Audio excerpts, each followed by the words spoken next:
Alors voilà, on arrive au 1er juin, donc il va être temps d'aller chercher notre ami Tony. Ça va Tony? Ça fait du bien de voir une nouvelle tête, un peu de fraîcheur. Tony qui était bloqué en France par quelques impératifs professionnels et qui a suivi quand même nos premières aventures de loin. Alors des semaines assez éprouvantes pour moi aussi. Forcément j'étais très impatient de les rejoindre et puis j'aurais aimé aussi voir un peu de mes propres yeux ce qui se passait, quoi. On va aussi en profiter pour changer la voiture. Toujours un peu d'appréhension quand on ramène une voiture un peu abîmée, mais c'est fait, ça s'est bien passé. On a une super voiture toute blanche, toute grande, avec plein de place pour accueillir Tony.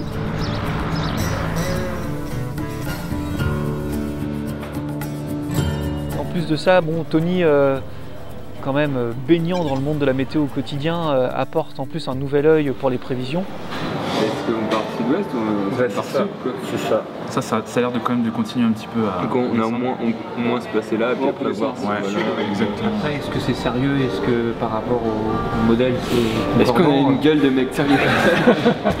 Donc c'est bien cette remise en question et cette nouvelle équipe qui se met en route.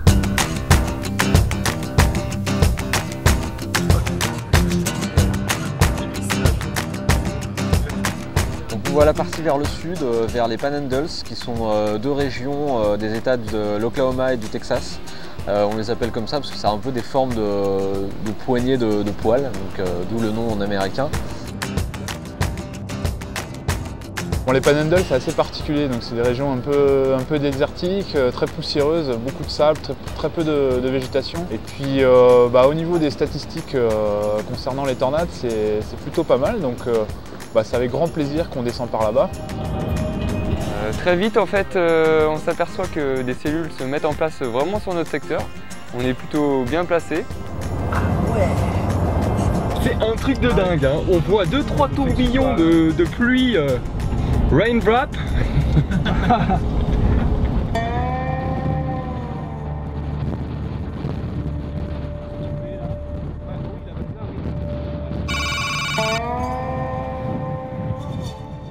Première cellule dans le Panhandle, on marque une base bien présente qui s'élargit même de minute en minute. Beaucoup de vent sur cette journée-là, c'est pas toujours évident de filmer correctement parce que ça souffle sur les trépieds. Ah, on voit bien comment ça s'organise, t'as vu, ça rentre à droite là. Ah ouais, là ça va finir. Il nous fait la forme.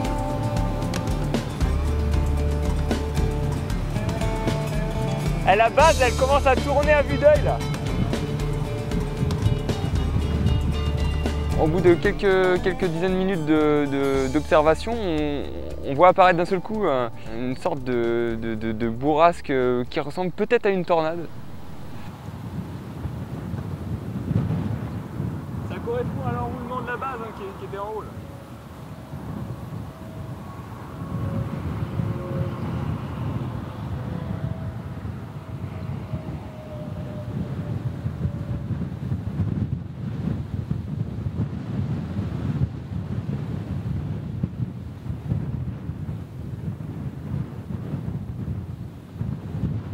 Donc on est vraiment aux aguets, on se dit qu'on va peut-être avoir assisté à quelque chose d'assez exceptionnel finalement. Et puis le phénomène se dissipe quand même assez rapidement. Ah, c'est sûr qu'elle n'était pas très marquée, mais je pense que c'est vraiment possible. Au niveau de l'hélicité, regarde. Alors comme souvent, les orages se décalent tranquillement vers le nord-est, donc on reprend la route pour les suivre un petit peu. On fait la course avec un train de marchandises. Cet orage il est magnifique. Regarde cette base monstrueuse. Et là, il y a un abaissement de dingue. Ah non, c'est sûr. S'il pouvait se structurer là, que ça se mette vraiment bien à s'enrouler ici, là, ça ferait une putain de tornade.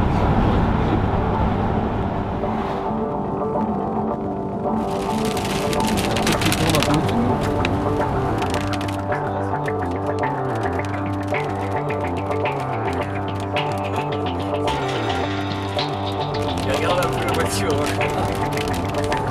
T'as l'œil, attention hein.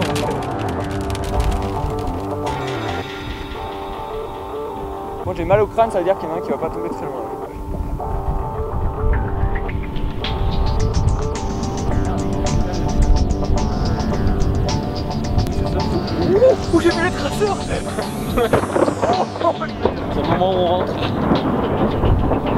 c'est vraiment typique des Panhandle, c'est-à-dire qu'on a des orages qui sont peut-être pas assez alimentés en humidité pour produire des tornades, mais par contre ils sont très électriques. Et le spectacle qu'on a devant nous est juste fabuleux.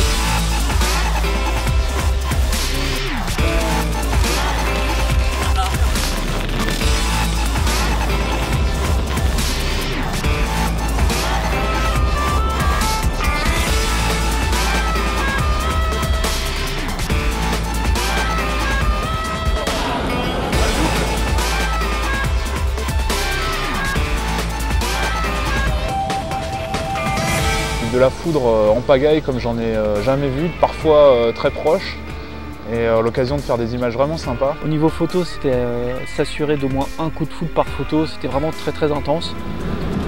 C'est vrai qu'on va se faire encore quelques frayeurs avec des impacts qui tombent un peu trop près pour le confort, mais bon voilà, moi j'adore ça la foudre personnellement, et là sur cette journée-là on s'est vraiment fait plaisir.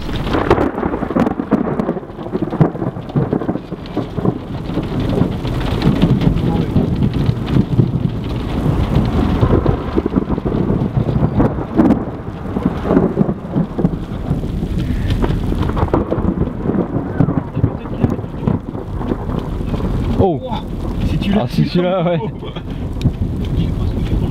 Oh là là.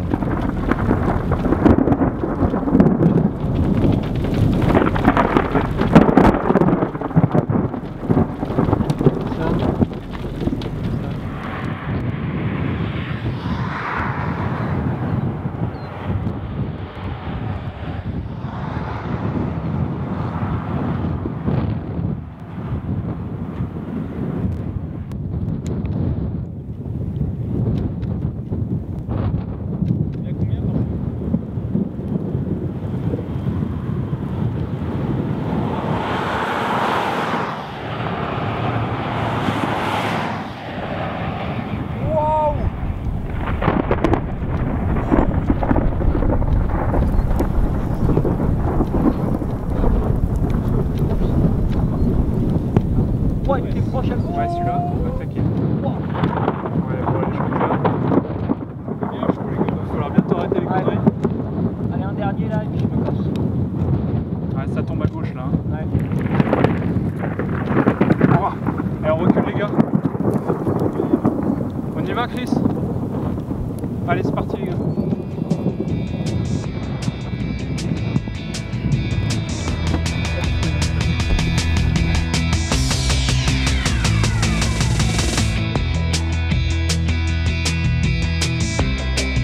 Le soleil a commencé à passer sous la base de l'orage et a commencé à donner des couleurs, comme toujours, hein, des couleurs dorées, orangées, mais de façon encore plus irréelle que d'habitude.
Le Texas et le Panhandle ne faillissent pas leur réputation et c'est vraiment des endroits à ne pas manquer lorsqu'on va aux États-Unis parce qu'on n'a pas l'impression que ça puisse exister et en fin de compte, lorsqu'on est face à ça, on se retrouve comme des enfants devant des cadeaux de Noël. C'est juste magnifique.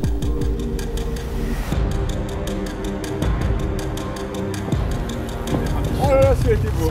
Oh là là là là là, oh là là là là.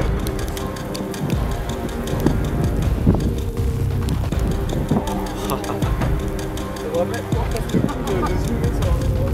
Moi je zoome, je suis là.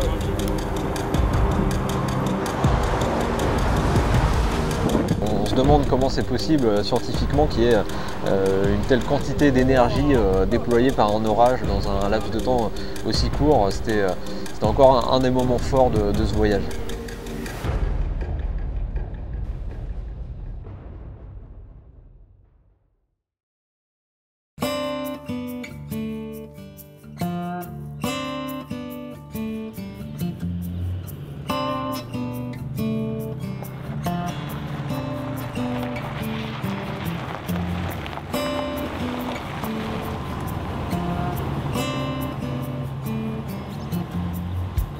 Donc les Panhandles, c'est des longues heures d'attente dans le soleil, dans la chaleur. On va dépasser plusieurs fois les 40 degrés sur ces journées-là. Une chaleur qui du coup a tendance à assécher un peu la masse d'air, les orages ne veulent pas se manifester.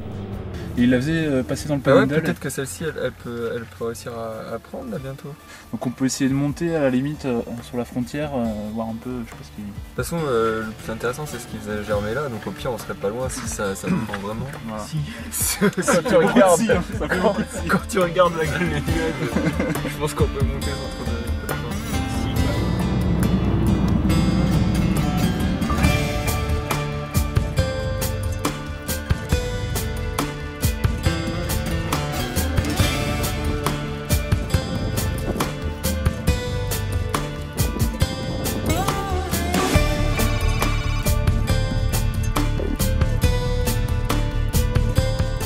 Finalement, on va pouvoir assister à une magnifique supercellule LP. Pas de précipitation, quasiment pas. Enfin, une magnifique cellule isolée et rotative, il n'y a pas à dire, on a eu vraiment la forme parfaite du méso bien rond avec une base très dessinée.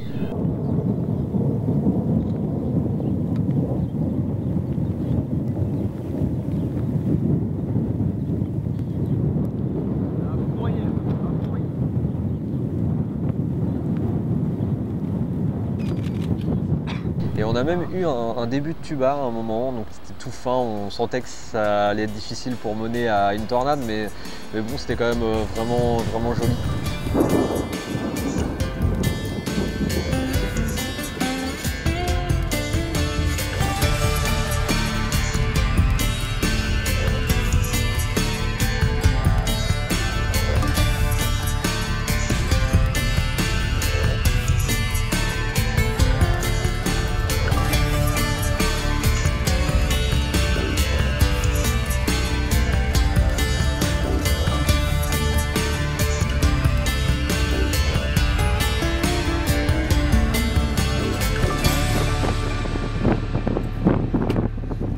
Une cellule qui va nous suivre tout au long de la soirée, qu'on va accompagner et qui sera encore pleine d'ambiance et ça on aime.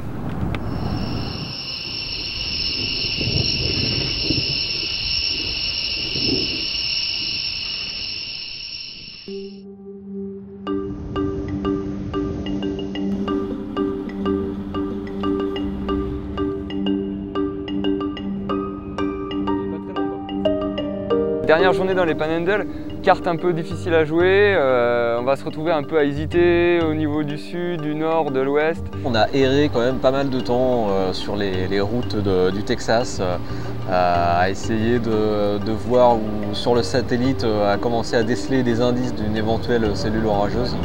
Le point justice là-bas, il est à gauche là. Finalement, comme ça démarrait pas dans le secteur qu'on avait visé au départ, on dit bon, on va peut-être filer à l'ouest pour intercepter ces cellules qui descendent du Nouveau-Mexique. Et les cellules progressent doucement, donc on se dit bon, on va se prendre un hôtel à Lubbock et puis bon, on va poser les affaires, on va se diriger tranquillement vers les cellules pour les voir arriver sur Lubbock.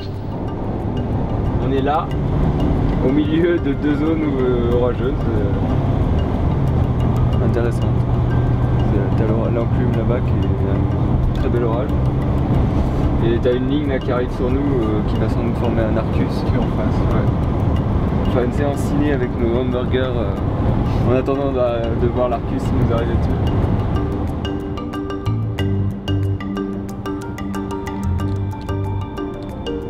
La lumière baisse à l'horizon, mais l'Arcus n'est pas réellement joli en fait.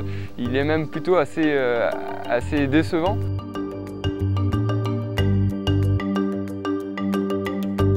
Je me souviens même qu'à un moment, Vincent a osé dire que ça ressemblait à un orage français, que c'était l'orage le plus pourri qu'il avait eu aux États-Unis. Voilà, on s'est dit que ça allait plus être si bien que ça pour photographier, alors on décide de se rentrer à l'hôtel. On avait décidé de passer la nuit à Lubbock. Et là, sur la route, petit à petit, l'orage nous rattrape. Avec son nuage de poussière, une visibilité vraiment exécrable. C'est excellent. J'ai l'impression de prendre une douche. Sable. Putain, le merdier. Ça va être la guerre en ville. Ah oui, le surf. Oula, Ils reviennent. C'est bon, il était ouvert. Il y a le tumbleweed géant là à côté. Ah ouais. Ah oui. Un power flash. Power flash. Ouais. Ah, je suis deg, je l'ai pas eu. Soudainement, on voit des power flash sur notre droite, alors on s'étonne tous, on se dit bon, c'est que quand même ça doit souffler dehors. Si, tout droit, tout droit. Il vaut mieux que tu sois plus près des voitures, comme ça tu les vois quand même. Ouais. Tout le monde est arrêté dans tous les sens. Bon, ils doivent connaître le phénomène aussi.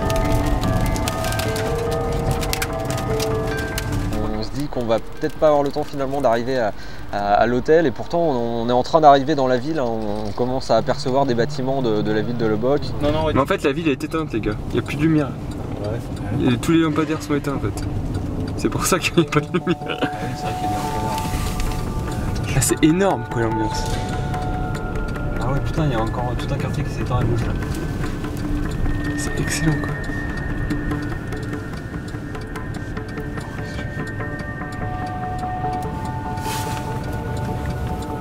Mais là, je suis ouvert.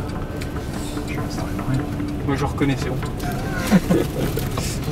Putain. Ah ouais, c'est la merde. Oh putain, ça y est, il y a des débris. Fais gaffe les gars. Fais gaffe les gars. Baissez la tête. C'est des débris là. Ça peut être différent. Arrête-toi. Avance un peu, il y a un poteau là. Avance un peu. Encore un peu. Ah la vache, la vitre.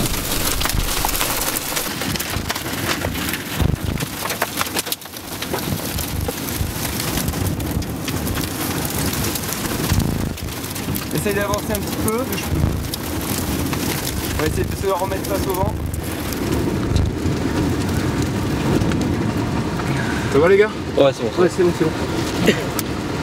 Il a dû prendre un débris sur la vitre arrière. Ah ouais. Essaye de te mettre face au vent, de faire de l'influence. Je peux rien faire. Voilà, il n'y a personne derrière, vas-y, tu peux y aller. On va se remettre face sur un truc. Voilà, nickel. Ouais, ça doit aller, c'est bon, vas-y, avance et tu reprends la route en sens inversé. Voilà, comme ça. Nickel. Stop. Ouais.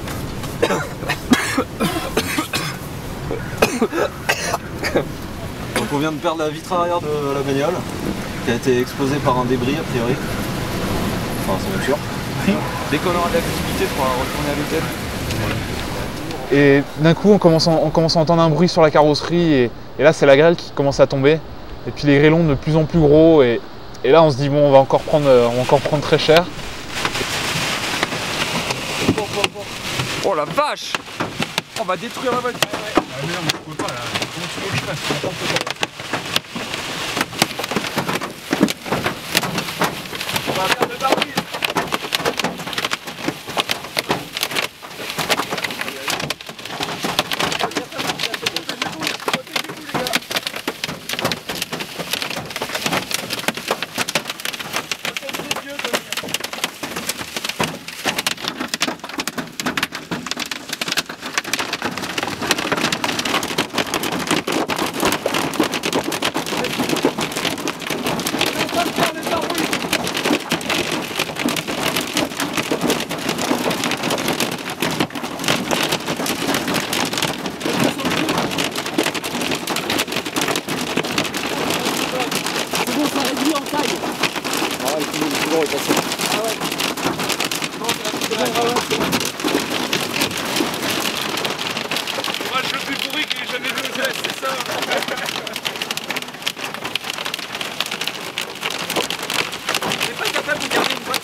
Ça se calme, on dirait. On va passer la soirée ici. Ouais. On va aller en marche arrière.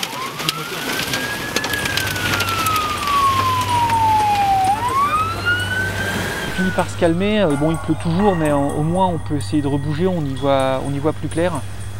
Donc on essaie de retrouver la route pour retrouver l'hôtel. Regarde le bâtiment, il est en vrac. Ah, on a eu la chance de pas se prendre des toits les gars. Ah oui, là, regarde le lampadaire. Regarde le lampadaire à gauche aussi. Ah ouais mais... un truc de dingue. Oh là là. Oh les dégâts. Regarde à droite aussi là. Celui qui pétait en deux quoi. Wow. Bah justement fais gaffe, c'est des fils électriques. Ouais je vois. C'est pour ça qu'ils vont pas plus loin en fait. Ah oui. Ça veut dire que toutes les fils sont carrés au niveau des roues, donc si on... Ah c'est inondé, fais gaffe. Ah ouais, fais gaffe.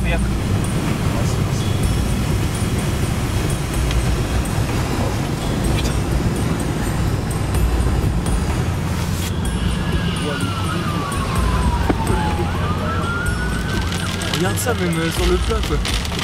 C'est incroyable, mais ça vient d'où toute cette flotte?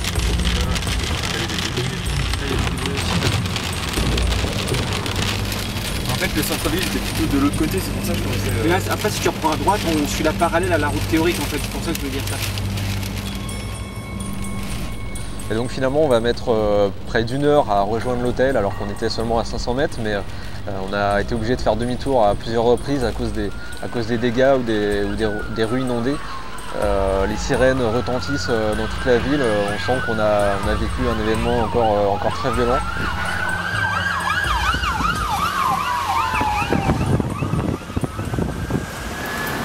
On va la mettre sur une autre place. J'avoue que j'ai un peu flippé quand même. J'ai un peu flippé, je faisais déjà pas le malin sur l'autoroute quand on a eu la visibilité qui a bien baissé. Là le vent était pas encore trop fort mais je faisais pas trop le malin et j'avoue que là quand on s'est pris la grosse rafale, quand on entendait les panneaux glisser sur la route et tout, je faisais vraiment pas le fier quoi. À chaque fois on croit qu'on a fait le maximum, on a vu une tornade, une grosse tornade, on a vu une grosse tornade de près. Et puis le lendemain on se fait défoncer la voiture sans s'en apercevoir donc j'espère que la prochaine fois ce sera pas la faute trop quoi. On faut se gaffer à ça quand même. C'est assez ironique finalement cette journée où on s'attendait pas forcément à quelque chose d'exceptionnel et finalement c'est la journée où on s'est fait le plus défoncer par l'orage, où on a détruit la voiture. Et comme quoi aux États-Unis il faut jamais tourner le dos à l'orage et rester sur ses gardes. Ah ouais.